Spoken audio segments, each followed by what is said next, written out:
Welcome back to the discussion, acknowledging the passionate comments from our previous video on 50 Bible contradictions.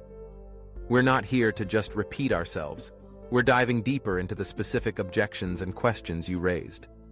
This isn't about winning an argument, but genuinely seeking understanding and exploring the nuances of these challenging passages together. Now, many people already know about the more obvious contradictions, like who first discovered Jesus' empty tomb, or whether Judas hanged himself or fell headlong in a field. Those are the classics, the ones often brought up in debates or online discussions. But today, I want to take things further. Beyond 50 different contradictions, I want to unpack not only the examples themselves, but also the way people respond to them. Because the real story here isn't only about the conflicts in the text. It's about how readers wrestle with them, defend them, or ignore them altogether. And that tension reveals a lot about human psychology, authority, and belief. Let's start with the issue of numbers. The Bible contains long genealogies and census records, and they don't always match up. For example, in 2 Samuel, it says God incited David to take a census. But in 1 Chronicles, it says Satan was the one who pushed David into counting the people. That's not a minor detail. It changes the entire moral responsibility of the story. If God inspired the act, then punishing David and Israel for it seems confusing. If Satan inspired it, then the story reads differently. But both can't be true at the same time. And when you raise this, defenders often say it's about perspective. Two authors writing the same event differently. But when you think about it, this isn't just perspective. It's assigning completely different identities to the cause of the act. That's a direct contradiction. And it doesn't stop there. In 1 Kings, Solomon is said to have 40,000 stalls for horses. In 2 Chronicles, the number is 4,000. Was it an error of translation? Did a scribe miscopy? Maybe. But then we're admitting the Bible isn't perfect. It contains mistakes. And if mistakes can be found in census data and numbers, how can we be so sure the same didn't happen in moral lessons, laws, or theological claims? Once you acknowledge error in one place, you've opened the door to the possibility of error everywhere else. Another area where contradictions pile up is chronology. When did certain kings reign? How long did events last? The timelines across Samuel, Kings, and Chronicles are often inconsistent. Scholars have spent centuries trying to harmonize them with charts and elaborate calculations, but at some point, it begins to feel like bending over backwards to make a puzzle fit pieces that were never designed to align. And again, the takeaway is not just that numbers don't match. It's that the supposed divine inspiration of the text didn't prevent simple historical mix-ups. Then there's the problem of morality. One of the most unsettling contradictions is the portrayal of God's character itself. In Exodus, God is merciful and slow to anger. But in other places, like 1 Samuel, God is said to command the complete destruction of entire populations, including women, children, and even animals. These aren't two sides of the same coin. They're radically different portrayals of what justice looks like. When readers point this out, apologists often fall back on context. God had reasons we don't fully understand. But think about what that really means. If any act, no matter how violent, can be justified as part of a divine mystery, then morality itself loses meaning. A moral system built on contradictions isn't consistent morality at all. It's obedience to authority, regardless of whether that authority is merciful or brutal. And when it comes to Jesus in the New Testament, contradictions get even sharper. Did Jesus carry his own cross? According to John, yes. According to Matthew, Mark, and Luke, Simon of Cyrene carried it. Did Jesus tell his followers to spread his message to all nations right away? In Matthew, yes. Go therefore and make disciples of all nations. But in Matthew earlier, he tells them not to go to the Gentiles, only to the lost sheep of Israel. Which instruction reflects his actual teaching? Defenders often say it's about timing. that Jesus changed his directive. But the texts don't frame it that way. They present the commands as separate moments without explanation. The simplest reading is that the authors remembered things differently or had different agendas when writing. One of the most debated contradictions is the resurrection timeline. The Gospels don't agree on who arrived at the tomb, what they saw, or when it happened. In Mark, the women find a young man inside the tomb. In Matthew, it's an angel who rolls the stone away in front of them. In Luke, it's two men standing by. In John, Mary Magdalene sees Jesus himself, but mistakes him for a gardener at first. Some readers see these differences as signs of authenticity, as though multiple witnesses recalling differently proves it wasn't staged. But that logic doesn't hold up. If we were examining testimony in a court case, conflicting accounts wouldn't be seen as proof of truth. They'd raise red flags about reliability, especially when the event in question is supposed to be the cornerstone of faith. Now, here's where it gets interesting. When contradictions are pointed out, people respond in patterns.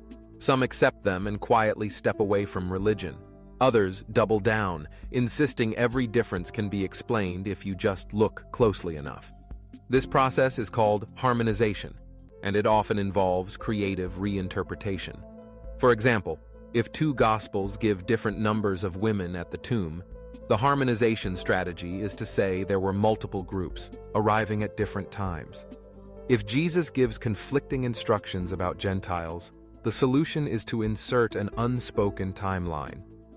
But notice what's happening here. Instead of taking the text as it is, readers are forced to add new layers, assumptions, and imagined scenarios to make things fit. In psychology, this is called cognitive dissonance. When the evidence doesn't align with your beliefs, you bend the evidence until it does. This pattern of harmonization isn't unique to Christianity. It shows up in every belief system that claims absolute truth. Humans don't like contradictions in their worldview, so we invent ways to patch them over. But every patch is an admission, even if unspoken. The contradictions are real. Otherwise, you wouldn't need the patch at all. There's also a sociological angle here. Contradictions in sacred texts serve as a test of loyalty. If you're willing to accept conflicting statements without complaint, it shows you're devoted not to the details of the text, but to the community and its authority. In this sense, contradictions aren't a weakness, they're a filter. Those who stay, despite the inconsistencies, prove their loyalty. Those who question and walk away are seen as outsiders. This dynamic turns contradictions into a feature rather than a flaw, at least for the survival of the religion itself. We also see contradictions in how the Bible portrays women. In one place, Paul writes that women should remain silent in churches. In another, he praises women like Phoebe and Priscilla as leaders and teachers. The contradiction is often explained as different contexts, but the result is centuries of confusion about whether women should lead or stay quiet. Real lives have been shaped, limited, or empowered depending on which verses communities chose to emphasize, and that's the larger issue here. Contradictions aren't just abstract puzzles. They influence laws, traditions, and how people treat each other. Even science gets tangled in this. The Bible presents conflicting ideas about the shape of the earth, sometimes flat with edges, sometimes round and hanging on nothing. It describes creation in ways that don't match the evidence we see in nature. When people cling to literal interpretations, contradictions with observable reality become unavoidable. For example, the order of creation differs between Genesis 1 and 2. In one, plants and animals come before humans. In the other, Adam appears before plants are formed. This isn't just a poetic difference. It's a direct reversal of sequence. Defenders may say the texts are complementary, but again, that requires reinterpreting one to match the other. Without that stretch, the contradiction is plain. At the heart of this conversation lies a bigger question. What do contradictions mean for the authority of the Bible? If the text were truly beyond human error, we wouldn't expect to find mistakes about numbers, timelines, morality, or geography. But we do. And acknowledging this forces a choice. Either we say the text isn't perfect, or we deny the contradictions altogether. The first option undermines the idea of divine perfection. The second requires denying reality. Both paths come with consequences, but only one keeps us honest about what we see. And this is where the objections come in. Viewers often push back with the claim that contradictions don't matter, that the main message of the Bible is consistent, and that's enough. But think about what that means in practice. If a book is supposed to guide your life, shape your morality, and determine eternal destiny, shouldn't it be held to the highest possible standard?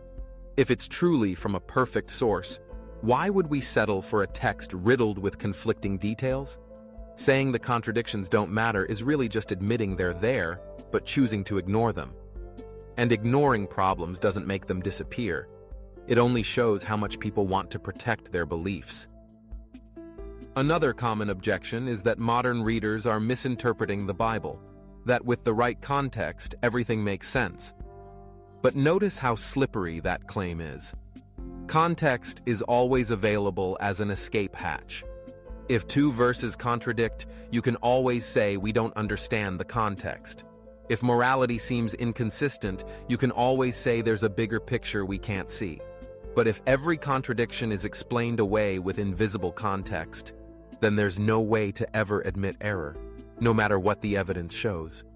At that point, the discussion isn't about truth anymore. It's about protecting authority. And maybe that's the ultimate contradiction of all. The Bible claims to be the word of truth, yet to defend it, people often rely on strategies that bend, twist, or hide the truth of what's actually on the page. They call it interpretation, harmonization, or context, but in practice it's a refusal to let the text mean what it clearly says. And once you see that pattern, it becomes hard to unsee. So beyond 50 contradictions, beyond numbers, names, and timelines, what we're really uncovering is a deeper truth about belief itself. Human beings crave certainty. We want a foundation that feels unshakable. And when contradictions threaten that certainty, we defend it at all costs, even at the cost of honesty.